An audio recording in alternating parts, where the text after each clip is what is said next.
और मेरी बाइक अभी 500 किलोमीटर से ज़्यादा चल चुकी है। बड़े बड़े से पहाड़, पानी आता हुआ, क्या ही व्यू है, कभी भी टूट के गिर सकता है। इन पहाड़ों पे आग लगी हुई है, क्या सीन है। पहाड़ों की ठंडी हवा अब पीछे छूट रही थी। टायर सड़क पर चल रहे थे, पर दिल अब भी वहीं ठहरा था। हर मोड़ जैसे रोकना चाहता था, हर नज़ारा जैसे कह रहा था थोड़ा और रुक जाओ। पर सफ़र का नियम है, जो आया है उसे लौटना भी होता है। यादों की बर्फ साथ लेकर दिल में शांति समेटे हुए मैं वापस चल पड़ा। लेकिन जाते जाते एक नाम फिर से आंखों में उतर गया, ओली। नमस्ते दोस्तों, मैं हूं किशन आर्यन और आज है हमारे ओली सीरीज का एपिसोड 3। आज मैं आपको खूबसूरत रास्तों से होते हुए ले जाऊंगा दिल्ली। फिलहाल मेरे पीछे कुछ ऐसा नज़ारा है कि जो मैं अभी आपको दिखाने वाला हूं। ये है हाथी पर्वत, एक एलिफेंट के शेप में है, इसलिए इस पर्वत का नाम है हाथी पर्वत। तो स्वागत है आपका मेरे YouTube channel the Kishan Aryan पर, जहाँ हर सफ़र एक कहानी है। तो चलो निकलते हैं अपने कहानियों के सफ़र।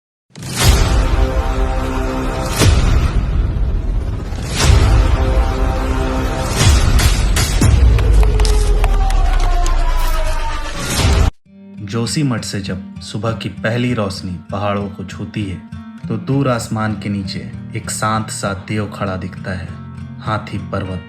तो कैसे हैं आप सभी। तो आज मैंने होटल से चेकआउट कर लिया है और आज है मेरी घर वापसी। मैं जोशीमठ से निकल रहा हूँ, जहाँ पे मैंने स्टे किया था उस एरिया से मैं निकल रहा हूँ, इस मार्केट से। और क्या ही सामने पहाड़ चमक रहे हैं। सुबह सुबह का टाइम है, धूप अच्छी खिली है और पहाड़ बिल्कुल चमक रहे हैं। हर 500 किलोमीटर राइड करने के बाद मैं अपने बाइक का चैन प्रॉपर क्लीन और ल्यूब करता हूँ। और मेरी बाइक अभी 500 किलोमीटर से ज़्यादा चल चुकी है और मुझे बाइक का चैन क्लीन ल्यूब करना है। आगे कोई खाली प्लेस दिखता है तो मैं वहाँ रुक के पहले क्लीन ल्यूब करूँगा अपने बाइक के चैन को। दिल्ली है दोस्तों यहाँ से 503 किलोमीटर, श्रीनगर 146 किलोमीटर, आपके पुनः आगमन की प्रतीक्षा में। तो मैं दिल्ली से जब निकला था, एक रात पहले ही मैंने प्रॉपर चैन क्लीन ल्यूब कर लिया था ताकि सुबह टाइम ना लगे। अब कोई खाली जगह दिखता है तो वहाँ मैं रुक के प्रॉपर इसे क्लीन करूंगा। और एपिसोड 1 में जो ये पहाड़ आपको नहीं दिखा पाया था रात होने की वजह से, वापसी वाले इस एपिसोड में देखने को मिलेगा। ये बड़े बड़े से पहाड़, क्या ही खूबसूरत रास्ता है। मुझे ऐसे पतले रास्ते पहाड़ों के ज्यादा अच्छे लगते हैं। जंगल वाला रास्ता मिल जाए वो तो फिर क्या ही कहना। आज मैंने अपने बाइक के दोनों पैनियर्स में प्रोटेक्शन कवर भी लगा लिया है। तो ये हम जोशीमठ क्रॉस कर चुके हैं। एक कुत्ते मुझे देख के भौंकने लगे, ऐसा क्या देख लिया उन्होंने मुझ में। ओहो, क्या ही व्यू है दोस्तों, शानदार। तो पैनियर्स पे मैंने प्रोटेक्शन कवर लगा लिया है, मैं आपको बता रहा था, क्योंकि जब मैं दिल्ली से इधर आ रहा था तो मैंने नहीं लगाया था और पैनियर काफी गंदा हो गया था। पर कोई नहीं, अगली बार से जब भी मैं कहीं निकलूंगा प्रोटेक्शन कवर लगा ही लूंगा। मैंने सुबह से चाय भी नहीं पिया है, तो देखते हैं कोई ऐसी जगह मिल जाए जहाँ मैं चाय भी पी लूँ और चैन भी क्लीन ल्यूब कर लूँ। वैसी जगह कितनी दूर पे मिलती है देखना ये है। एक क्या सुंदर व्यू है दोस्तों, 2 पहाड़ के पीछे एक और पहाड़, निकलती हुई धुंध, शानदार। मुझे दिखाया पेट्रोल पंप, लगे हाथों मैं फ्यूल भी ले लेता हूँ अपनी बाइक में, टैंक फुल करा लेता हूँ यहाँ से, क्योंकि दिल्ली पहुँचने से पहले एक बार और मुझे कराना ही होगा। ये पेट्रोल पंप अभी नहीं, यहाँ पे सिर्फ डीजल है, पेट्रोल नहीं है। तो आगे कहीं देखेंगे जहाँ मिल जाए। ओहो, शानदार, क्या बात।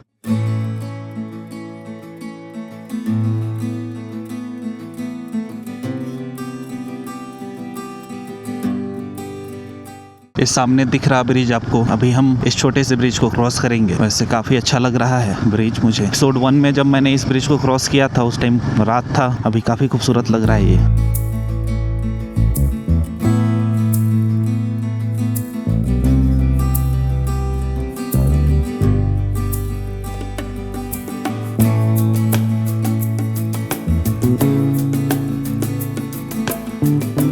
वो सामने वाला पहाड़ कितना खूबसूरत दिख रहा है। Oh my God, what a beauty. Auli Uttarakhand के जोशीमठ से 8-9 किलोमीटर ऊपर एक छोटा सा हिल स्टेशन है, जो कि इतना खूबसूरत है। विंटर में पूरी तरह से बर्फ की चादर से ढका हुआ। और जैसा कि मैंने आपसे एपिसोड 2 में भी बोला था, इस सामने वाला पहाड़ कितना खूबसूरत दिख रहा, व्हाइट सब बीच में, ये पहाड़ के पीछे। हाँ, तो जैसा मैंने आपको एपिसोड 2 में भी बताया था, अगर आप इंडिया में रह के ओली जैसे जगह से वंचित हैं तो आप काफी कुछ मिस कर रहे हैं। तो जब भी आप फ्री हो, अपनी फैमिली अपने फ्रेंड के साथ ओली जरूर आए। बहुत ही खूबसूरत खूबसूरत जगह है, बहुत ही खूबसूरत। और अभी जनवरी फरवरी में आप समझो तो ओली का सीजन है, तो आप आ सकते हैं यहाँ। और एक दिन ही काफ़ी है ओली को एक्सप्लोर करने के लिए। हाँ, अगर ओली के अलावा आपको कुछ और भी एक्सप्लोर करना है तो आपको थोड़ा टाइम लग सकता है, अन्यथा एक दिन इनफ है। ये सामने से एक और हिमालयन जा रही है, बढ़िया। 2 लोग, ये भी शायद ओली ही जाएंगे क्योंकि अभी सीजन चल रहा है ओली जाने का। पहाड़ी बकरियां, भेड़ है भेड़। और हम जैसे जैसे अब नीचे की तरफ उतर रहे हैं, ये बर्फ से ढके हुए पहाड़ धीरे धीरे दिखने बंद हो जाएंगे हमें। जहाँ तक दिख रहा है यहाँ से राइट टर्न लेते ही एकदम से नीचे चला जाएगा।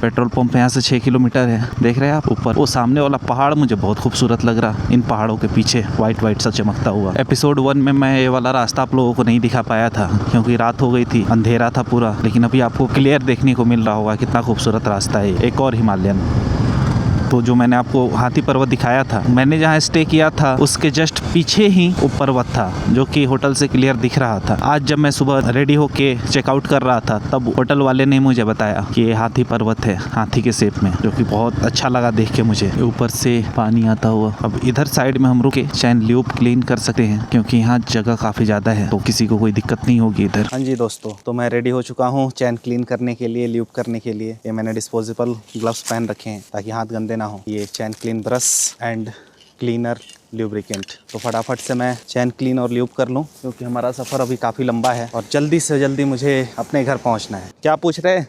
आप कहाँ जा रहे हैं? मैं दिल्ली जा रहा। चलोगे? नहीं चलोगे ना? कहाँ से हो? हम हाँ, नेपाल से। यहाँ क्या कर रहे हो? ना हाँ, पैसे कमाने आ रहे थे। इतने छोटे में पैसे कमाने चले आए तुम?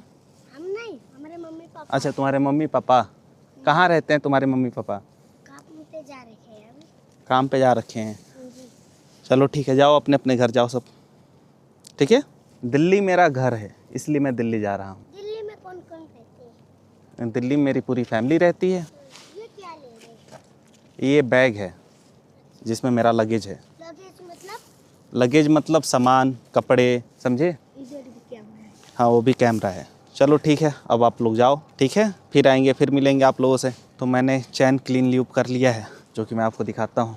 आप देख सकते हैं बाइक काफ़ी गंदी हो रखी है। कोई नहीं, वहाँ पहुँचते सबसे पहले मैं बाइक को वॉश कराऊँगा। और ये है वो जगह जहाँ मैंने रुक के चैन क्लीन ल्यूब किया है। काफ़ी खूबसूरत लग रहा है। वैसे यहाँ से रोड थोड़ा वाइड हो गया है तो मैंने यहाँ साइड में लगा के, एक ट्रक लगी हुई है तो उसके पीछे मैंने भी लगा लिया और यहाँ पे मैंने क्लीन ल्यूब कर लिया है। चलो अब निकलते हैं बिना देर किए क्योंकि सफ़र काफ़ी लंबा है हमारा। अब मुझे कहीं टाइम वेस्ट नहीं करना है और कम से कम मुझे रुकना है और कंटिन्यू राइड करनी है ताकि मैं टाइम से दिल्ली पहुँच सकूँ। रास्ते में फ्यूल लूँगा, फिर कहीं चाय 1 कप पीना है मुझे, उसके बाद कहीं ब्रेक नहीं लेना है। एक ही बार लंच ब्रेक लेंगे हम ऋषिकेश हरिद्वार पहुँच के। फिर लंच करके जब हम निकलेंगे तो कंटिन्यू राइड करेंगे बिना रुके क्योंकि 12 बज गए हैं और टाइम दिखा रहा है रात को 11 बजे मैं दिल्ली पहुंच पाऊंगा। ये देखो दोस्तों, सामने कितने ऊंचे ऊंचे पहाड़ हैं। सर ऊंचा करके देखना पड़ रहा है ऊपर की तरफ। लैंडस्लाइड एंड रॉकफॉल जोन, वो सामने कितना खूबसूरत नज़ारा है दोस्तों। और नीचे से नदी भी हमारे साथ साथ चल रही है। ओहो, क्या ही व्यू है। मुझे इन पहाड़ों में आने के बाद जाने का दिल तो नहीं ही होता, लेकिन क्या करूँ, जाना पड़ता है। और भी चीज़ें हैं, देखनी होती है सारी। और फिर अगली राइड की प्लानिंग भी तो करनी है कि अगली राइड कहाँ की करूँ, कब करूँ। वैसे मुझे लगता है मेरी अगली लॉन्ग राइड बहुत जल्द होने वाली है। अब तो हमें खैर बर्फ़ वाले पहाड़ देखने को मिलेंगे नहीं क्योंकि हम काफ़ी नीचे आ चुके हैं, लेकिन जो हम नहीं देख पाए कहीं वापस जाते वक्त हम देखेंगे, वो मिलेगा हमें रुद्रप्रयाग में। नदियों का संगम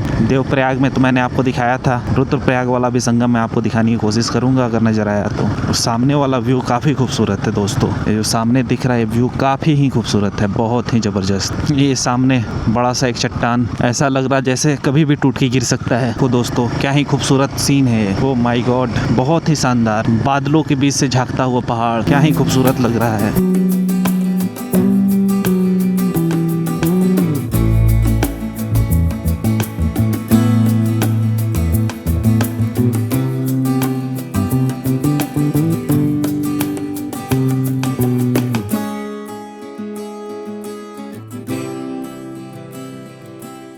वहाँ इन पहाड़ों के पीछे एक छोटी सी झलक देखने को मिल रही है बर्फ वाले पहाड़ों की, और इसके पीछे वाले पहाड़ पे भी थोड़ा थोड़ा सा बर्फ गिरा हुआ है, लेकिन उधर वाले पहाड़ पे ज़्यादा है, इधर वाले पे कम है बर्फ। तो दिख गया पेट्रोल पंप, पहले ले लेता हूँ यहाँ से पेट्रोल।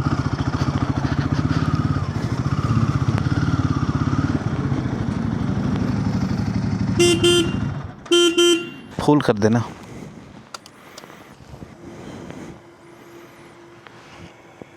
रहा है दोस्तों, सामने भी बर्फ से ढके पहाड़, लेकिन इन पे बर्फ थोड़े कम है, लेकिन काफी खूबसूरत लग रहा है। मुझे लगा कि अब नहीं देखने को मिलेगा बर्फ से ढके पहाड़, लेकिन अभी भी दिखाई दे रहा है। ओहो, दोनों साइड दिख रहे हैं, इधर भी दिख रहा, पीछे भी दिख रहा। देखते हैं कहाँ तक दिखता है मुझे ऐसे पहाड़। ये पहाड़ों के कर्व बहुत ही प्यारे लगते हैं मुझे, खासकर तब जब मैं अपनी बाइक से राइड कर रहा हूँ। ये बंदर,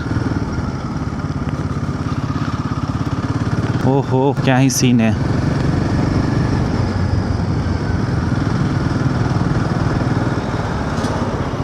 यहाँ रुक के ब्रेकफास्ट करते हैं और चाय पीते हैं।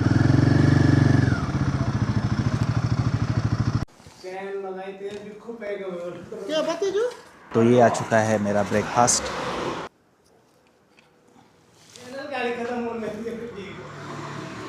आप सामने एक खूबसूरत व्यू देखो और मैं आपको बताता हूँ कि मैंने ब्रेकफास्ट कर लिया है, क्योंकि अब मुझे भूख लग गई थी। मैंने सोचा एक की बार लंच करेंगे, और ब्रेकफास्ट करने के बाद मैंने चाय पिया। अब मैं यहाँ से निकल गया हूँ। अब मेरी कोशिश रहेगी कि मैं एक ही बार ऋषिकेश या हरिद्वार में ही ब्रेक लूँ, क्योंकि सफ़र लंबा है अभी मेरा। अभी मुझे लगभग 470 किलोमीटर जाना है और लेट काफ़ी हो गया है, 1 बजने को है, और मैंने काफ़ी टाइम वेस्ट किया है इधर। टाइम वेस्ट नहीं कह सकते, क्योंकि ब्रेकफास्ट भी ज़रूरी था, चाय भी ज़रूरी था, शैन क्लीन ल्यूब करना भी ज़रूरी था, लेकिन टाइम काफी लग गया। ओहो क्या ही खूबसूरत नज़ारा है ये नज़ारे ही तो है जो मुझे खींच के पहाड़ों तक ले आते हैं। हमें एक यहाँ छोटा सा टनल देखने को मिला है, जो कि शुरू होते ही खत्म हो जाएगा।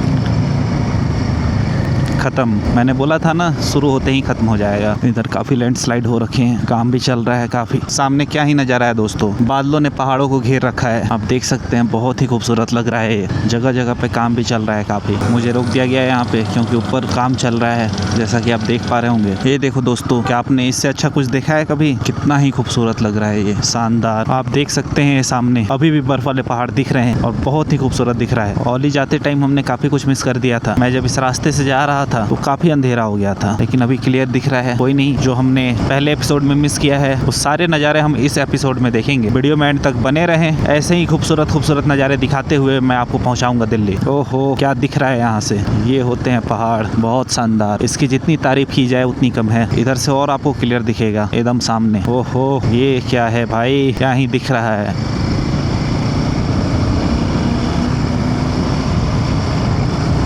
ये देखो सामने दोस्तों, इन पहाड़ों पे आग लगी हुई है, शायद किसी ने लगाया है।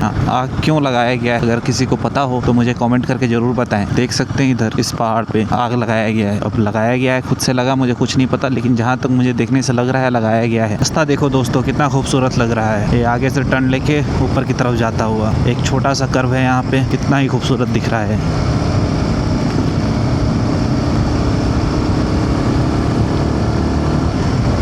इधर कुछ टूरिस्ट रुक के पिक्चर क्लिक कर रहे हैं। आगे बढ़ते हैं, एक और हिमालयन नहीं, होंडा सीबी। मैंने करीब 70 किलोमीटर राइड कर ली है जोशीमठ से, और अभी भी ये खूबसूरत पहाड़ मुझे दिख रहे हैं, बर्फ वाले, बहुत ही खूबसूरत दिख रहा है। क्या ही बताऊं मैं आप लोगों को। दोस्तों तो मैं पहुंच चुका हूं रुद्रप्रयाग। रुद्रप्रयाग में ही 2 नदियों का संगम होता है, अलकनंदा नदी और मंदाकिनी नदी का यहाँ संगम होता है। दाकिनी नदी केदारनाथ से निकलती है और रुद्रप्रयाग में ही आके अलकनंदा नदी में समा जाती है। आज सुबह की मैं आपको बात बताता हूँ, आपने एपिसोड 2 में देखा ही होगा, जोशीमठ से ओली जा रहा था। मैंने अपने राइडिंग गियर्स नहीं पहने थे, मैं ऐसे नॉर्मल कपड़ों में ही गया था, क्योंकि जहाँ तक मुझे लग भी रहा था बाइक को ऊपर ओली नहीं ले जाने देंगे, और छोटा सा ही डिस्टेंस था। जोशीमठ से ओली मैक्स टू मैक्स 10 किलोमीटर का डिस्टेंस है। तो मैंने सोचा कोई नहीं, नॉर्मल कपड़ों में ही चलते हैं। अगर बाइक नहीं जा पाती है राइडिंग गियर्स में, फिर पैदल चलना थोड़ा डिफिकल्ट होता है, इसलिए मैं नॉर्मल कपड़ों में गया था। अब हुआ सीन, कल तो ऐसे ही राइडिंग गियर रखा रह गया। आज जब मैंने उसे पहना तो उसके आर्मर ठंड की वजह से एकदम हार्ड हो चुके, बिल्कुल फ्लेक्सिबल नहीं थे। कैसे ही मैंने उसे पहना, चुभ भी रहे थे पहनते वक्त, पहनने के काफ़ी देर बाद तक, लेकिन अब जैसे जैसे थोड़ा टेम्परेचर बढ़ना शुरू हुआ, अभी काफ़ी फ्लेक्सिबल है। मतलब अभी नहीं, थोड़ी देर बाद से ही, जब मैंने पहन लिया उसके थोड़ी देर बाद से, जब धूप खिला तब से ही काफ़ी अच्छा है। सेम चीज़ मेरे साथ लेंसडाउन राइड में भी हुआ था। मेरे ट्राइपॉड का फ़ोन माउंट कल टूट गया जब मेरी बाइक गिरी। लेंसडाउन राइड पे भी मैं गया था, वहाँ पे मेरे ट्राइपॉड का फ़ोन माउंट टूट गया। ओली निकलने से पहले मैंने एक माउंट खरीद के रखा था। इसके बाद मैं सोच रहा हूँ कोई छोटा सा कॉम्पैक्ट सा एक ट्राइपॉड ले लूँगा जो फोल्डेबल हो। इतना बड़ा लेके जाना ही प्रॉब्लम है। अभी हो रही है मुझे एक कप चाय की नीड, लेकिन अभी मैं चाय के लिए भी नहीं रुकूंगा क्योंकि सफ़र लंबा है और मिनिमम 100 किलोमीटर राइड करने के बाद ही मुझे ब्रेक लेना, उससे पहले नहीं। दूसरा ब्रेक लेने के लिए मेरे 200 किलोमीटर कंप्लीट होने में अभी 34 किलोमीटर बाकी है, क्योंकि ड्यूरिंग राइड मैंने ये नोटिस किया है टाइम ज़्यादा तभी लगता है जब हम बार बार ब्रेक लेते हैं, रुकते हैं, इसी में ज़्यादा टाइम लगता है। लेकिन ये भी रुकना भी ज़रूरी है। अगर आपको लगे कि आप थक चुके हैं तो आप बिल्कुल रुकें, और मुझे भी बिल्कुल नहीं कंट्रोल होगा तो मैं रुकूंगा। 100 किलोमीटर से पहले भी रुक सकता हूँ। हम देवप्रयाग पहुँचने वाले हैं। बहुत जगह काफ़ी अच्छा रहा रौली राइड मेरा, बहुत ही बेहतरीन। देवप्रयाग है यहाँ से 22 किलोमीटर। तो देवप्रयाग क्रॉस करके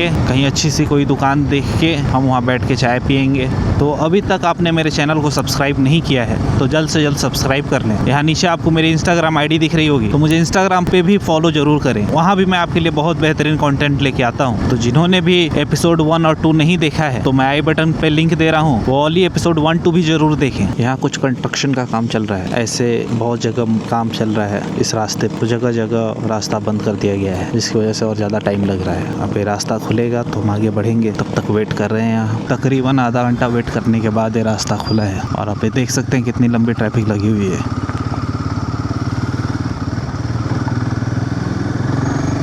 तो शाम होने को है और मैं पहुंच चुका हूं संगम की नगरी देवप्रयाग। वैसे तो मैंने ये संगम आपको दिखाया था, लेकिन आप एक बार फिर से देख लें। क्या ही व्यू है ये। सनसेट का टाइम है दोस्तों, और आप देख सकते हैं पहाड़ों के ऊपर रेडनेस सनसेट की। क्या ही प्यारा लगता है शाम के टाइम सनसेट और सनराइज पहाड़ों में, बहुत ही प्यारा लगता है। तो दोस्तों भोलेनाथ के दर्शन कर लो। चलो दोस्तों 200 किलोमीटर राइड कंप्लीट। अब मैं कहीं रुक के चाय पी लूँ और कुछ स्नैक्स खा लूँ।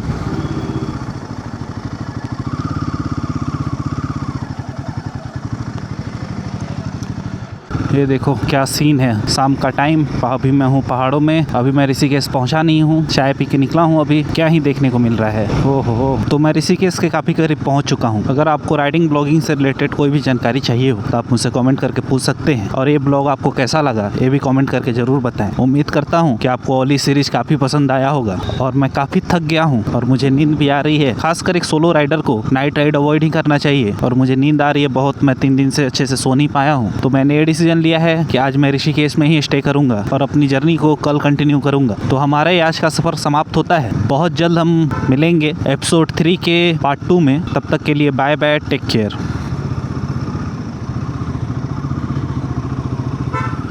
ओहो क्या ही व्यू है ऋषिकेश का।